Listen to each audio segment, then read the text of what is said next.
Melanin bang bang, deep bang bang, deep bang bang. Oh, mela mela mela. Melanin bang bang, deep bang bang, deep bang bang. Oh, mela mela mela. Hey everyone, welcome back to our channel. I'm Daisy. I'm Dorian, and we're the Shea Twins. Okay, this is a new series that we are starting on our channel. It's called the Shea Series, and we will be talking about controversial topics where we break down these topics and just talk about them with y'all. So if you have any interesting topics that you would like us to put our input in, just let us know. You can email us, or you can leave a comment, or you can go on our Instagrams or Snapchat, any of that. You can contact us. So the first thing we're going to start with is the reason why we're making this video.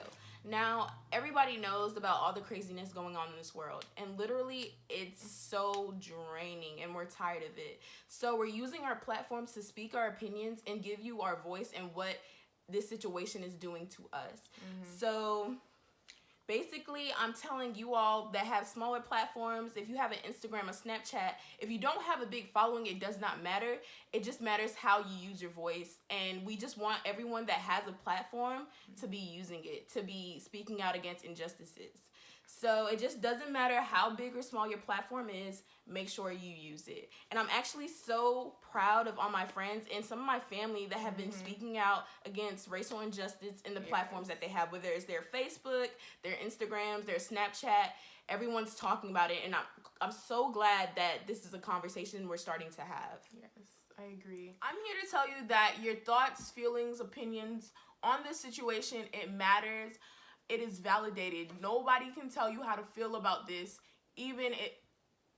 Nobody can tell you how to feel about this if they're not the ones experiencing it. They're not the ones physically or emotionally or mentally enduring it. Literally, your emotions are validated.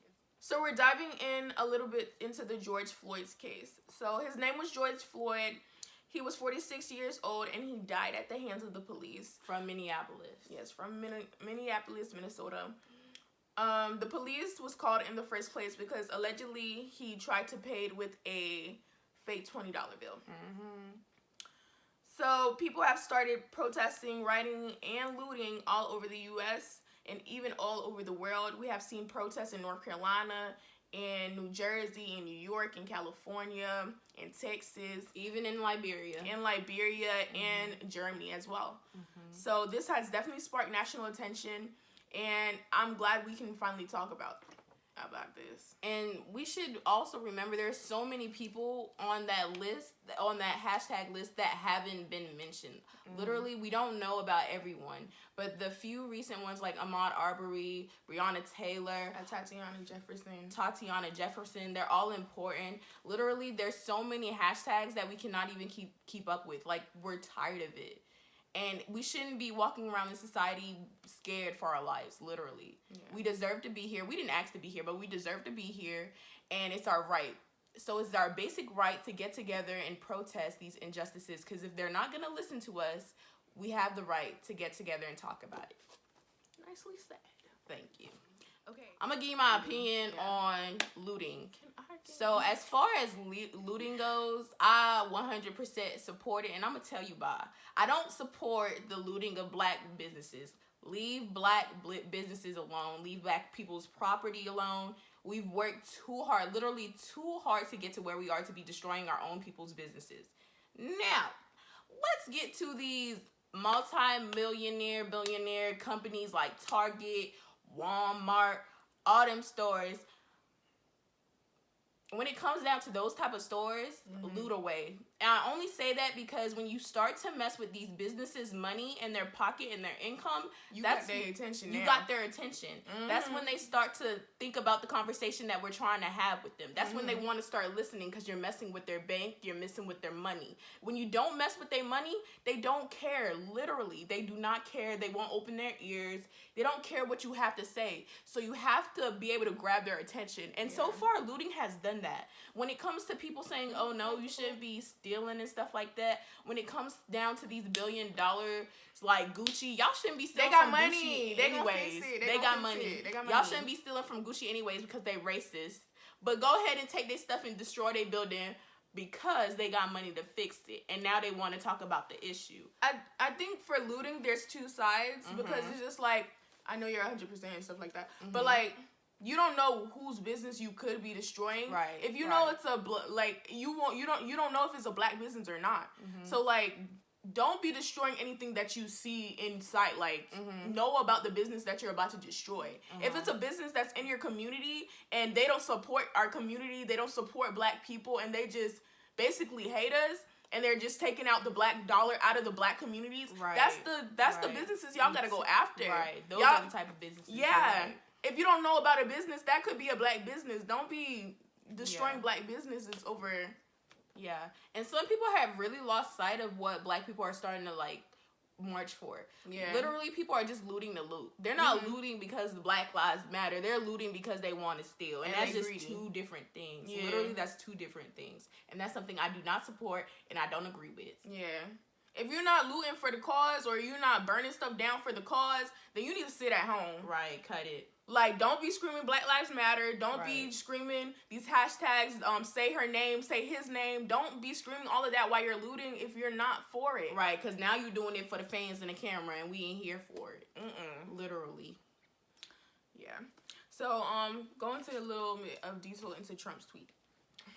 So, if you're on Twitter, then you know what he said over the past few days, and I'm just going to insert a small clip of it right here.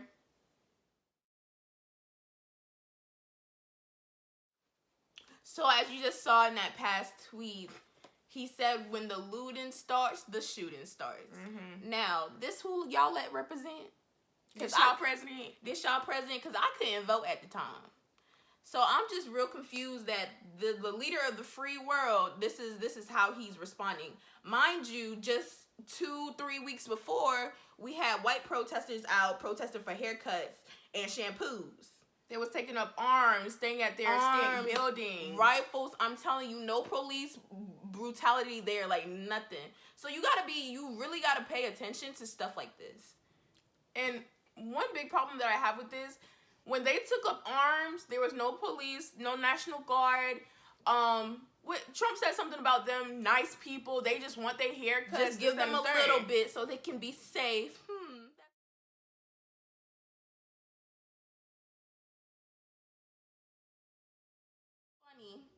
That's real funny. So make sure, like, you gotta listen and look at these things. Like, this is what you have to pay attention to. For all my Trump supporters out there, I don't know why you support him, but hey, to each his own. But make sure you remember how he, especially if you're black Trump supporter, I see you. But anyways, to each their own. But make sure you look at the difference of how he responds to white protesters versus black protesters, or just protesters that are fighting for Black Lives Matter, literally. Make sure you pay attention to those kinds of things. Agreed. One thing that I want to leave y'all with is this. Everybody that has not spoken up yet, whether you're black, white, Latino, or of any race, if you have not spoken up yet, we see you. Your community sees you. The people you are friends with see you, and we're paying attention to you. And basically, you're being complicit to racism, and you're part of the problem. That you're supporting it in any type of way. But at the same time, if you're not using your voicing out your opinions, then we're like being not racist is not enough. Literally, you've seen the post. It's not enough. You need to be anti-racist to fight this. Honestly. And at this point, if you're not fighting with us, you're against us, and I'm gonna leave it at that. Really. Now, you shouldn't see this video in any way straight disrespectful or a bit aggressive, because we are angry inside. Honestly, going through this is just too much being in America, honestly. And it's not even only in America, around the world, black people just don't get the respect that we deserve, honestly. And it's just tiring. So you gotta understand our pain. You can't feel the same pain, and you'll never be able to be in the same position that I am today. But you make sure that you just take a step back. If you're a non-black person, just take a step back and just understand where we're coming from. Learn how to feel Put yourself, exactly. Not feel sympathy, empathy. Put yourself in our shoes. Yes. So no way this is meant to be disrespectful or a violent message. None of that. We're all coming in the name of peace. We just want change to happen. Also, everybody that is affected by this and instances like this, allow yourself time to mourn. It's okay to take a day off social media. It's okay to take a day with your family and just mourn. It's okay. You don't have to be strong every single day. Like, just make sure you take a step back and breathe. Just breathe. Don't forget about your mental well-being, your mental health, because those are very important. Literally, the videos that go around social media of Black injustices, I just can't watch them anymore because I know for my well-being, I will not be able to tolerate it. And I just, in my own self, I can't, it just doesn't sit well with my soul anymore. So I just don't watch those type of videos. I just listen to what's going on and see everything else. But make sure you take a time out to, like, think about yourself and what this is doing to you. Because in the long run, we may not realize it now, but this definitely takes a toll out on our mental health. And we don't want to see it turn out for our Black people. So just take a step back, make sure you breathe, and just be in yourself. Make sure you keep on watching to the end of the video so we can give you a list of ways you can help, whether that's donating to bail funds, because there are protesters that being arrested on bogus charges. So we're going to put links to bail funds and links to different donations you can make to his family. And also ways, when you go out to protest, ways that you can protect yourself. So yeah. Make sure y'all stay safe out here. We love you all. Thank you so much for supporting us. And if you have any comments at all, make sure you leave them down below. And don't forget to subscribe and like. Like, comment, and subscribe. We'll see y'all later. Bye, y'all.